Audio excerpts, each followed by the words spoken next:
Welcome to the Bible in 1 Year with Melissa Sykes. Today is January 17th. Upon learning that Joseph is alive, Jacob's spirit revives. God then speaks to Jacob as he leaves the land of Canaan. He promises Jacob that he will make his family, now 70 male members and their families, a great nation during their time in Egypt, that he will bring them back to Canaan, and that Jacob will die in Egypt.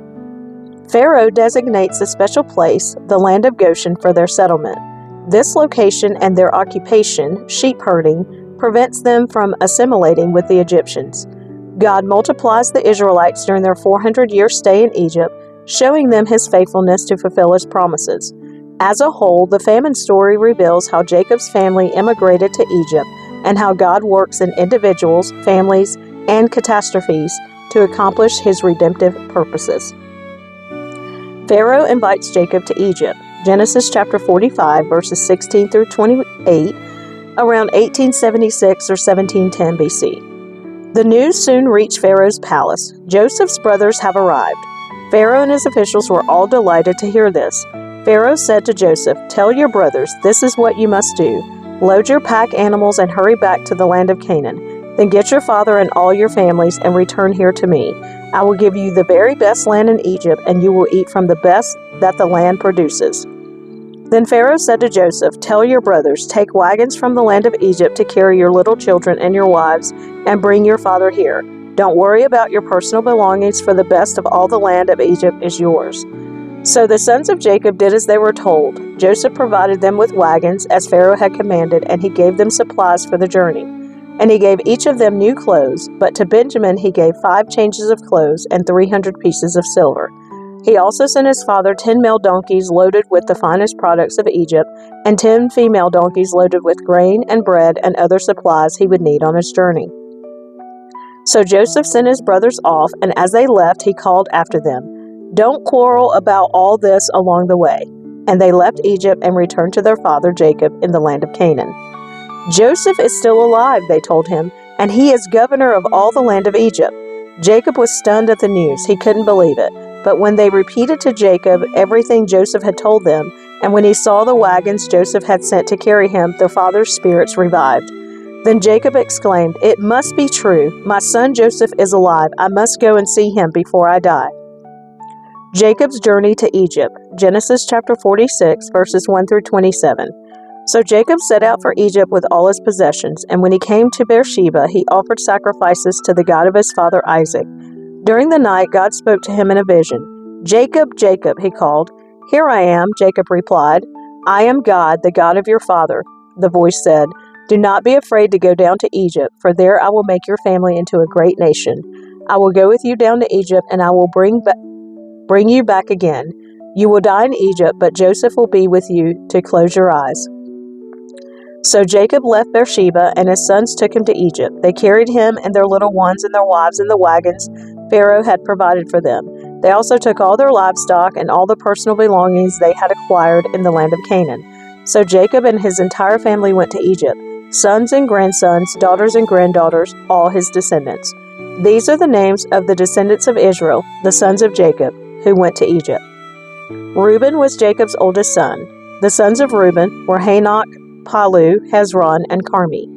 The sons of Simeon were Jemuel, Jamin, Ohad, Jachin, Zohar, and Shaul. Shaul's mother was a Canaanite woman. The sons of Levi were Gershon, Kohath, and Merari. The sons of Judah were Er, Onan, Shelah, Perez, and Zerah. Though Er and Onan had died in the land of Canaan, the sons of Perez were Hezron and Hamul. The sons of Issachar were Tola, Pua, Jashub, and Shimron. The sons of Zebulun were Sered, Elon, and Jaleel. These were the sons of Leah and Jacob who were born in Padan Aram, in addition to their daughter Dinah.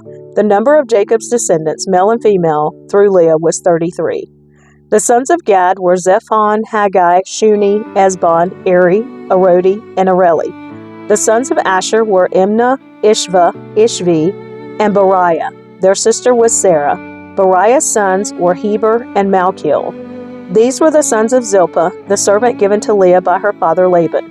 The number of Jacob's descendants through Zilpah was 16. The sons of Jacob's wife Rachel were Joseph and Benjamin. Joseph's sons, born in the land of Egypt, were Manasseh and Ephraim. Their mother was Asenath, daughter of Potiphera, the priest of On. Benjamin's sons were Bela, Becher, Ashbel, Gera, Naaman, Ehi, Rosh, Mupim, Hupim, and Ard. These were the sons of Rachel and Jacob. The number of Jacob's descendants through Rachel was 14. The son of Dan was Hushim. The sons of Naphtali were Jaziel, Guni, Jezer, and Shillem. These were the sons of Bilhah, the servant given to Rachel by her father Laban. The number of Jacob's descendants through Bilhah was 7. The total number of Jacob's direct descendants who went with him to Egypt, not counting his sons' wives, was 66. In addition, Joseph had 2 sons who were born in Egypt.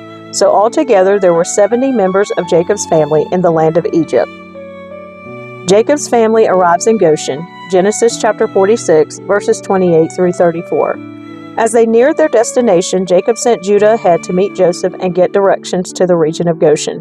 And when they finally arrived there, Joseph prepared his chariot and traveled to Goshen to meet his father Jacob. When Joseph arrived, he embraced his father and wept, holding him for a long time. Finally, Jacob said to Joseph, "Now I am ready to die, since I have seen your face again and know you are still alive." And Joseph said to his brothers and to his father's entire family, "I will go to Pharaoh and tell him, 'My brothers and my father's entire family have come to me from the land of Canaan. These men are shepherds, and they raise livestock. They have brought with them their flocks and herds and everything they own.'" Then he said, "When Pharaoh calls for you and asks you about your occupation, you must tell him, 'We, your servants, have raised livestock all our lives, as our ancestors have always done.' When you tell him this, he will let you live here in the region of Goshen, for the Egyptians despise shepherds." Jacob blesses Pharaoh. Genesis chapter 41, verses 1 through 12. Then Joseph went to see Pharaoh and told him, "My father and my brothers have arrived from the land of Canaan. They have come with all of their flocks and herds and possessions, and they are now in the region of Goshen." Joseph took 5 of his brothers with him and presented them to Pharaoh. And Pharaoh asked the brothers, "What is your occupation?" They replied, "We, your servants, are shepherds, just like our ancestors. We have come to live here in Egypt for a while, for there is no pasture for our flocks in Canaan. The famine is very severe there, so please, we request permission to live in the region of Goshen." Then Pharaoh said to Joseph, "Now that your father and brothers have joined you here, choose any place in the entire land of Egypt for them to live. Give them the best land of Egypt. Let them live in the region of Goshen, and if any of them have special skills, put them in charge of my livestock too." Then Joseph brought in his father Jacob and presented him to Pharaoh, and Jacob blessed Pharaoh. "How old are you?" Pharaoh asked him. Jacob replied, "I have traveled this earth for 130 hard years, but my life has been short compared to the lives of my ancestors." Then Jacob blessed Pharaoh again before leaving his court. So Joseph assigned the best land of Egypt, the region of Ramesses, to his father and his brothers, and he settled them there, just as Pharaoh had commanded. And Joseph provided food for his father and his brothers in amounts appropriate to the number of their dependents, including the smallest children. Joseph's leadership in the famine. Genesis chapter 47, verses 13 through 27. Meanwhile, the famine became so severe that all the food was used up, and people were starving throughout the lands of Egypt and Canaan. By selling grain to the people, Joseph eventually collected all the money in Egypt and Canaan, and he put the money in Pharaoh's treasury. When the people of Egypt and Canaan ran out of money, all the Egyptians came to Joseph. "Our money is gone," they cried, "but please give us food, or we will die before your very eyes." Joseph replied, "Since your money is gone, bring me your livestock. I will give you food in exchange for your livestock." So they brought their livestock to Joseph in exchange for food. In exchange for their horses, flocks of sheep and goats, herds of cattle and donkeys, Joseph provided them with food for another year. But that year ended, and the next year they came again and said, "We cannot hide the truth from you, my lord. Our money is gone, and our livestock and cattle are yours. We have nothing left to give but our bodies and our land. Why should we die before your very eyes? Buy us and our land in exchange for food. We offer our land and ourselves as slaves for Pharaoh.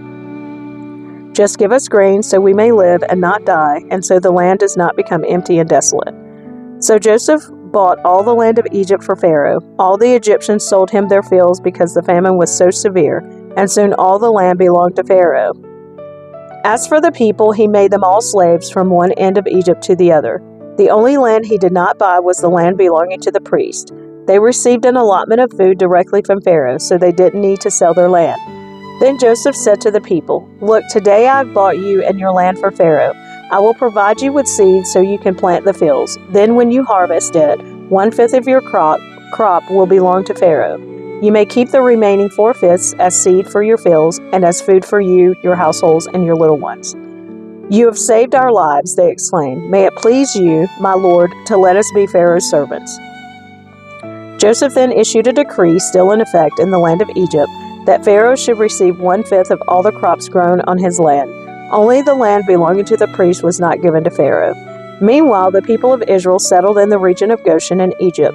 There they acquired property, and they were fruitful, and their population grew rapidly.